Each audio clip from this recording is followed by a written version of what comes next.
Hello everyone. So we are going to start a series of videos talking all about scholarship, different types of scholarship in different countries, requirements to access those scholarships, types of scholarships, how to contact a supervisor, potential supervisor, and these kind of things. So make sure that you subscribe, you like, and in the comment put there your question relating to video or what you want us to discuss about.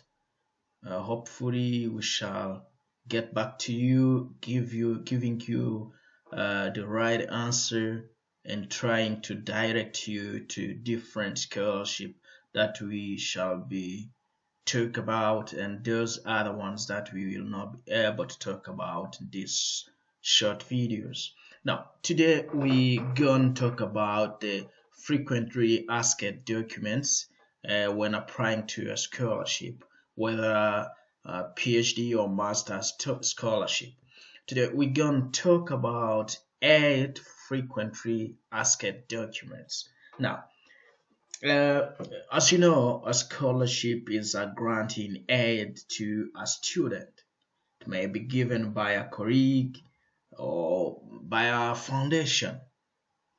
So most of masters and PhD scholarships are very competitive as they are needed by a lot of applicants around the world. Some of the top fully funded international scholarship programs are, for example, like Korea Global Scholarship, United States Fulbright Scholarship, Pan-African University Scholarship, Turkey Borsari Scholarship, Austria Government Scholarship, and other ones. So if you are planning to embark on a master's or PhD journey, as many lucky and brave ones have done before you, make sure that you have already researched on eligibility criteria and entry requirements. I repeat, take care of eligibility criteria and entry requirements before you start doing anything. Check first these two things.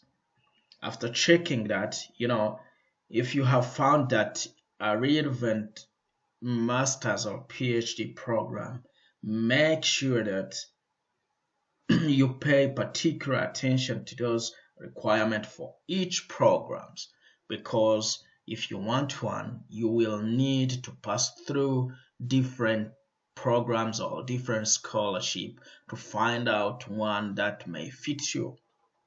Now, after getting those two eligibility and requirements, now what are the first document you need to prepare, or the first document that might be ready? The first one is your academic records. When I talk of academic record, one of the main things the university will be looking for is a good or excellent academic record, which is especially important if you are applying for a PhD or master's scholarship. So some programs would require a master's degree prior to entering PhD program. However, it is not usual to proceed directly to a PhD after, but some programs would require a master's degree, others would not. So, however, it is not normal to proceed to a directly PhD after a bachelor's degree. In some countries like Korea and others, they give you that opportunity from bachelor's degree to PhD. You do 5 years. Now, again, you will need to check specific university about these requirements. So make sure that you submit official the academic transcripts and degrees from your previous school that you graduated and will include all courses you attended and details of your degree examination. What is the second document? Second document that is very, very important. Most universities require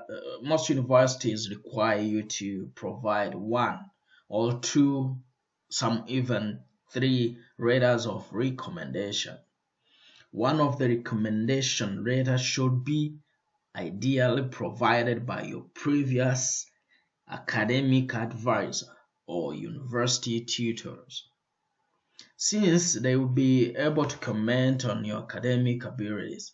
In addition, letters of recommendation can also be written by people who supervised you in a work or community service or volunteering setting. It's okay. The letters of recommendation should focus on stating your suitability for admission to your chosen doctoral program. Now, what is the third document that is needed? The third document that is needed is English or another foreign language certificate. If you're planning to do a PhD or a master's in a language that is not your native one, you will most likely have to pass a language exam. Like for English-based program, it is common to present the results of IELTS or TOEFL. This will be specifically specified in the requirements for each individual PhD or master's program. Some do not require this certificate if your country is on the list of English-speaking countries, or if you have done your previous degree in the language that your future degree course will be instructed in or will be taught in. Now, allow me to go to the fourth document that you need to take care of. Letter of motivation, study purpose, or study plan. Some even ask some personal statements, but normally letter of motivation is now for most of degree or most of universities, most of scholarship. So you will always be required to submit a letter of motivation and plan in order to specify your objectives and determination to work hard on a project. Focus on describing the research areas you are interested in, how your experience, qualities, and qualifications can contribute to the field of study and your plans for your future profession. Mention experiences that have prepared you for advanced study or research, and provide any additional details that might have a positive impact on the admission committee. So, a personal statement also might be required. Also, you need to prepare it in a sense that it might explain your situation and funding needs. Some fathers may want to know about a PhD or master's project. Others will be more interested in your background, values, and career goals. Now, what is the fifth document? The fifth document that might be required is the research proposal. It might not be a well-developed research proposal, but maybe a research idea. Now, the research proposal is probably one of the most important parts of the application process, since it will demonstrate your background knowledge of the topic, methodology, and your proposed research plan. try to get some advice and feedback on your proposal from your academic colleagues, tutors, or even a potential supervisor. The more feedback you get, the better chances you have of producing an excellent proposal. Sometimes this is not requested. Some supervisors, some professors have some projects that you need to fit in. Sometimes this research proposal is not required, but uh, whatever case, you need to show your potential in research methodologies, analysis, or data, something like that. Okay, what is the sixth document that is needed that most of supervisors, universities, scholarship requires? Is the resume. The resume that outlines your education, research experience, work experience, publications in academic journals, prizes and honors received, and any other extracurricular activities. Some universities, some scholarships will require the entrance exam or interviews after receiving your documents. Some universities also require you to take an entrance examination and a series 1 to 3 interviews, depending on scholarship and depending on the university. This most of the cases called this examination is called graduate record examination, and sometimes an additional test related entirely to the subject, the field you want to study in, you plan to focus your research on may be required.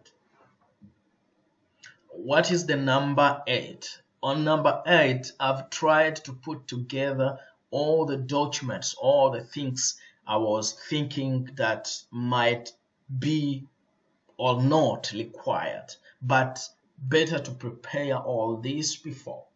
Now, the first one is application form. The application form is specific for each university and each scholarship. So you better read first and get the application form. Some people might want you to fill the application form online. Others might want you to print out, fill it out, and scan and send. So you need first to read the requirements and eligibility criteria. The second one is the passport or your national ID. So at the starting, this document might not be required, but the more time goes on, you will need these documents because any person want to figure out who you are, where you come from, and the reliability of the information you're giving. Another document is medical checkup. Depending on the instruction of the university, this may be physical one or comprehensive one. So you have to read carefully. You need also to prepare colored passport size picture. Some are needed. The other one is 2 to 3 references. So they might be a university lecturers or your supervisor at work. Some scholarship also take care of the age. They put the age limit. So read carefully for all the documents. So make sure that you've subscribed, liked, shared for the future video. If you have any question, please drop it down for direct answer. Or if you want to suggest anything we can discuss for the next videos, if you are interested in scholarship kind of things, do not hesitate to talk to us in the